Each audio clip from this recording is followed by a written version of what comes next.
Hello friends, welcome back to genius approach. मैं हूं सुप्रा गुप्ता और आज आपके साथ यहाँ पे लेके आई हूँ पाठ योजना 2। अगर आपने मेरा प्रीवियस लेक्चर ना देखा हो तो आप देख लें। मैंने वहाँ पे लेसन प्लान आपका जो 1 होता है, जो कि पाठ योजना 1 है, मैंने वो डाल दिया है। और वो आपका मैंने डाला है वास्तविक संख्याओं पर, ठीक है, जो कि रियल नंबर्स है। ये जो आपका क्लास का टॉपिक है, ये 8th और 9th में पढ़ाया जाता है, ठीक है। और आज हम यहाँ पे दूसरा पाठ योजना आपके सामने लेके आए हैं, ठीक है। और आप देख सकते हैं सबसे पहले हमें क्या करना होता है पाठ योजना के लिए। यहाँ पे हमें एक टेबल ड्रॉ करनी होती है जिसमें हम लिखते हैं दिनांक, कक्षा, वर्ग, विषय। और अगर आपके विषय का विषय तो आप लिख सकते हैं, फिर कलांश, दर, फिर अवधि, ठीक है। इतनी चीजें आप लिख लेते हैं। उसके बाद हम आगे की ओर बढ़ते हुए फिर हम लिखते हैं अपना प्रकरण, जो हमें पढ़ाना है, जो हमारा टॉपिक है, ठीक है। तो यहाँ पे जैसा कि मैंने आपको इसके पहले वाले में वास्तविक संख्याएं बताई थी, तो उसी से जुड़ा हुआ ही दूसरा टॉपिक है, जो कि आपका है वास्तविक संख्याएं एवं उनका दशमलव प्रसार, ठीक है। फिर आप यहाँ पे देख सकते हैं real numbers and their decimal expansion, आप ऐसे लिख के समझा सकते हैं। अब देखिए, प्रकरण के बाद जो टॉपिक लिखना होता है वो आपका होता है सामान्य उद्देश्य, ठीक है। देखिए, सामान्य उद्देश्य में क्या होता है कि आप बच्चों का, आपका उद्देश्य क्या है कि आप उनके अंदर क्या चीजें ला सके। जैसे कि पहला यहाँ पे है छात्रों में गणित विषय में रुचि उत्पन्न करना, ठीक है। फिर आपका है छात्रों में तार्किक ढंग से सोचने की योग्यता का विकास करना, ओके। उसके बाद आपका है छात्रों को गणित की शर्तों व नियमों से परिचित कराना, ओके। उसके बाद उसके बाद आपका यहाँ पे क्या है, छात्र को गणित की दैनिक जीवन में उपयोगिता बताना। लास्ट है आपका छात्रों को गणित के प्रश्नों को हल करना सिखाना, ठीक है। तो देखिए, ओवरऑल आप यहाँ पे 5 पॉइंट्स लिख सकते हैं, मैक्सिमम आप 5 लिखिए, ठीक है। 5 सही होता है, 5 से कम नहीं सही होता है, मतलब 4 to 5 आप लिख सकते हो, ओके। अब आते हैं हम लोग विशिष्ट उद्देश्य पे। विशिष्ट उद्देश्य के अंतर्गत आप यहाँ पे लिखेंगे छात्रों में अपेक्षित व्यवहारगत परिवर्तन करना। छात्र वास्तविक संख्याओं के दशमलव प्रसार को ज्ञात करने व पहचानने की विधि का ज्ञान प्राप्त कर सकेंगे। छात्र दशमलव प्रसार से संबंधित प्रश्नों को समझ सकेंगे। और आखिरी आप लिख सकते हैं छात्र दशमलव प्रसार से संबंधित प्रश्नों को हल करने का कौशल प्राप्त कर सकेंगे, ठीक है। तो इस तरीके से आपने यहाँ पे पूरा कर लिया अपना विशिष्ट उद्देश्य।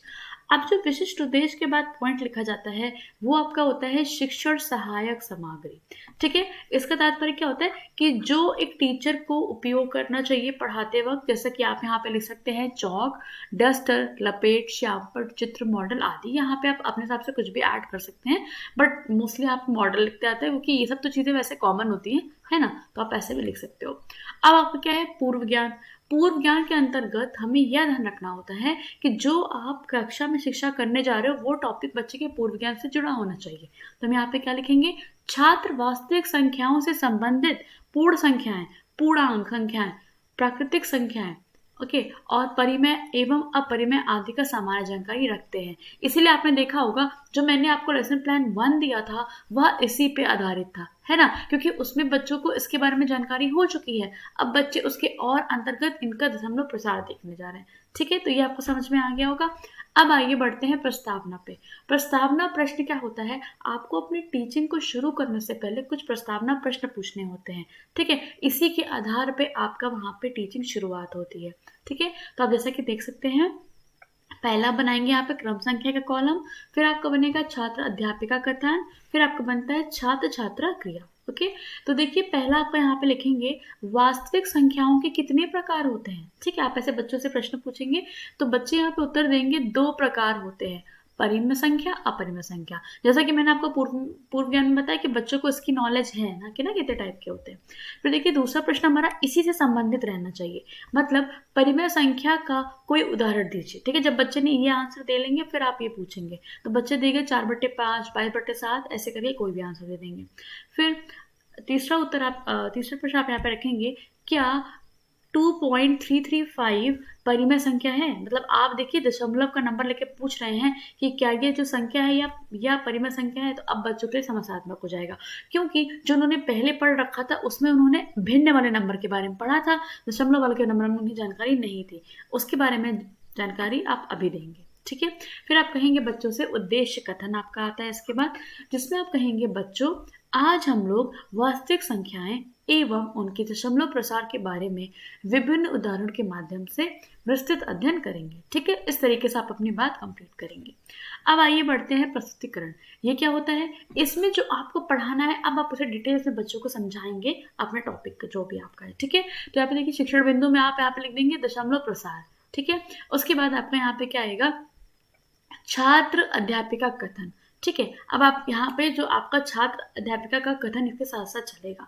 तो क्या बताएंगे आप? वास्तविक संख्याओं के दशमलव प्रसार समूह दो तरह की संख्याओं, परिमेय संख्या और अपरिमेय संख्या के दशमलव प्रसार का समूह होता है। ठीक है, मतलब आप बच्चों के बाद बताए देंगे कि यह दो प्रकार का होता है। उसके बाद आप यहाँ पे देखिए, यहाँ पे क्या होगा, राइट में आप जो बच्चों वाला कॉलम है वहां पे ये लिखेंगे कि छात्र जो है वो ध्यानपूर्वक सुनेंगे व समझेंगे आपकी बातों को। ठीक है, फिर आपका आता है, इसी में आप लिखेंगे कुछ प्रमुख बिंदु। अब इसके बारे में आप और बताएंगे कि दो, जो आपने बोला ना कि दो समूह में विभाजित होते, तो अब आपने बताना अच्छे से। पहला आपका आ गया शांत दशमलव प्रसार, मतलब इसको बोलते हैं इंग्लिश में टर्मिनेटिंग डेसिमल एक्सपेंशन। अब आप बच्चों को बताएंगे कि क्या होता है शांत दशमलव प्रसार। और देखिए यहाँ पे क्या होगा कि छात्र छात्रा समझेंगे व उदाहरणों को कॉपी में लिखेंगे। ठीक है, मतलब जो आप बच्चों को उदाहरण देंगे वो बच्चे कॉपी में लिखेंगे। तो अब देखते हैं यहाँ पे क्या हमने बता रखा है।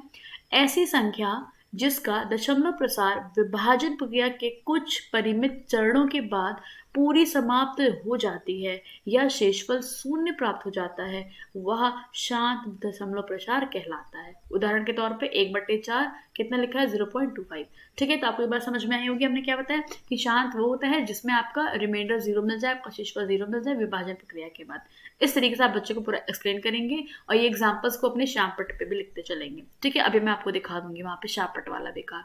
ओके, तो अब यहाँ पे आपका आता है अशांत वाला, तो इसके बाद अभी हम देखते हैं। ठीक है, अब देखिए जो हम लोग यहाँ पे लिख रहे थे, इसके बाद का जो आपका श्यामपट्ट वाला कौशल है वो मैं अब आपको दिखाने जा रही हूँ। देखिए यहाँ पहले आप लिखेंगे शिक्षण कौशल जो आपने इस्तेमाल किया, जैसा कि आपने स्पष्टीकरण विधि दी यहाँ पे दी है वो आप लिख देंगे। और देखिए आपको यहाँ पे श्यामपट्ट में सबसे पहले आप क्या बताएंगे कि दशमलव प्रसार आपका है। ठीक है, ये आपने बता दिया कितने प्रकार का होता है, तो शांत होता है, अशांत होता है। शांत के बारे में मैंने अभी आपको जस्ट बताया है पूरा, अशांत अभी हम नेक्स्ट पेज पे देखेंगे। फिर आप बताएंगे कि अशांत भी दो प्रकार का होता है, एक होता है आवर्ती प्रसार, एक होता है अनावर्ती प्रसार। ठीक है, ऐसे ऐसे आप बोर्ड पे लिखते चलेंगे।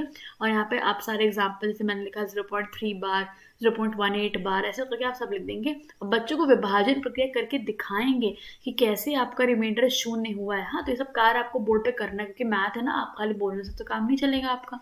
ठीक है, और साथ साथ आप ऐसे चाहो तो कुछ लगा सकते हो। इस मैंने यहाँ पे कुछ लगा रखा है स्टिकर टाइप कि हाँ बच्चों को दिखे कि हाँ इस पेज के थ्रू, इस फोटो के थ्रू वो समझ सकेंगे कि किस तरीके से आपका दशमलव प्रसार विभाजित होता है।